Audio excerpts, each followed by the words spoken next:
আসসালামু আলাইকুম। সবাই কেমন আছেন? আশা করি সবাই ভালো আছেন। আজ আমি বানিয়ে দেখাবো গরুর ভাজা মাংসর রেসিপি। তো চলুন মজাদার এই মাংসের রেসিপিটা দেখে আসি। এজন্য এখানে আমি গরুর মাংস নিয়ে নিয়েছি। এখানে প্রায় 400 গ্রামের মতো গরুর মাংস আছে। তো একদম সলিড চাকা মাংস লাগবে, এখানে কোনো হাড্ডি ইউজ করা যাবে না। এখানে আমি আদা ও রসুন বাটা দিয়ে দিলাম 1 টেবিল চামচ, আর গুঁড়ো মশলা নিয়েছি হলুদ, মরিচ, ধনিয়া, জিরা, গরম মশলা, আর হচ্ছে শানের যে টিকা মশলা, সেই টিকা কাবাবের মশলাটা নিয়েছি। আর দিয়ে দিলাম সামান্য একটু সয়া সস আর অল্প একটু টমেটোর সস। 400 গ্রামের জন্য মশলা কতটুকু নিয়েছি তা তো আপনারা বুঝতেই পারলেন।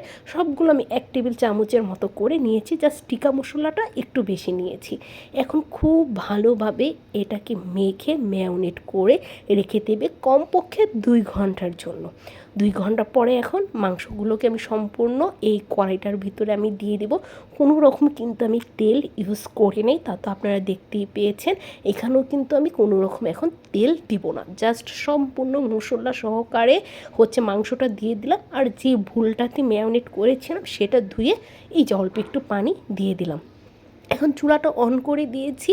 যেহেতু এটা গরুর মাংস, মাংসটা তো আগে আমার খুব সুন্দর করে সিদ্ধ করে নিতে হবে। তার জন্য তো আমি আগে মাংসটাকে কিন্তু খুব সুন্দর করে সিদ্ধ করে নিব আর কষিয়ে নিব, যাতে মশলা আদা বাটার যে গন্ধটা, স্মেলটা যেন চলে যায়, যাতে খুব সুন্দর ভাজা মাংসের স্মেলটা চলে আসে। তো একদম সময় নিয়ে এটাকে কষিয়ে নিতে হবে। দেখেন পানি কিন্তু সম্পূর্ণ শুকিয়ে গেছে, আর খুব ভালো করে এখন আমি এটাকে কষিয়ে নিচ্ছি। যত ভালো করে কষিয়ে নেবেন মাংসর টেস্টটা কিন্তু অত ভালো আসবে। আর আপনাদের মাংস যদি মনে করেন যে অতটুকু পানিতে সিদ্ধ হয়নি, তাহলে কিন্তু আপনারা চাইলে আরও পানি দিতে পারেন, ওটা কোনো সমস্যা নেই।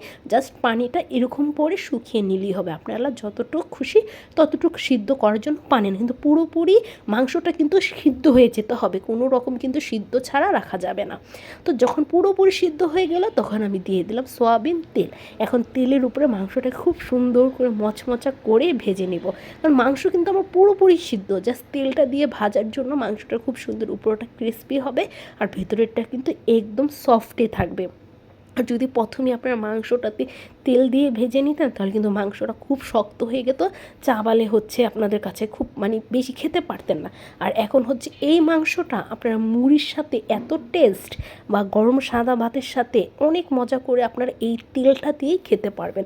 লাগলে আর একটু তেল দিয়ে দেবেন। আমি আর একটু তেল দিয়ে খুব ভালো করে মুড়মুড়া করে মাংসটাকে ভেজে নিয়েছি। আপনারা দেখতেই পাচ্ছেন যে মাংসটা কত সুন্দর ভাজা হয়ে গেছে। এখন কিন্তু আমার গরুর ভাজা মাংসটা খাওয়ার জন্য পুরোপুরি রেডি।